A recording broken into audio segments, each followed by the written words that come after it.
சௌமிய நாராயண பெருமாள் சன்னதியிலேயே ஒரு அகல் விளக்கு தர்றாங்க. நமக்கு ஒரு பிரார்த்தனை இருக்குன்னு வச்சுக்கோங்களேன், அந்த அகல் விளக்கை வாங்கிட்டு போகணுமா. வாங்கிட்டு வீட்டில் கொண்டு போய் பூஜை ரூமில் ஒரு சின்ன அந்த பெட்டி மாதிரி வச்சு அதில் துளசியும் காசும் போட்டு வைக்க சொல்கிறாங்க. அதாவது மகாலட்சுமியும் பெருமாளும் அந்த வாசம் செய்கிறதா ஐதீகமாக. அதை வச்சுட்டு எப்போவுமே நம்ம பூஜை ரூமில் தினமும் ஒரு ஊதுபத்தியாவது ஏற்ற தானே செய்வோம். அந்த மாதிரி தினமுமே வணங்கிக்கிட்டே வந்தோன்னா, நம்ம பிரார்த்தனையை சொல்லிக்கிட்டே இருந்தோம்னா பிரார்த்தனை நல்லபடியாக நிறைவேறும்.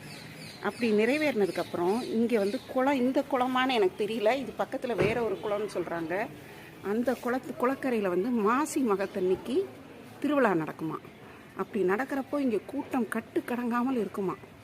அதாவது இது பிரார்த்தனை நிறைவேறினவங்க ஏற்கனவே வீட்டு பூஜை அறையில் வச்சு வழிபட்ட விளக்கையும் அந்த விளக்கோட இன்னொரு விளக்கையும் எடுத்துகிட்டு வந்து நெய் விளக்கு ஏற்றி சமர்ப்பிக்கணுமா.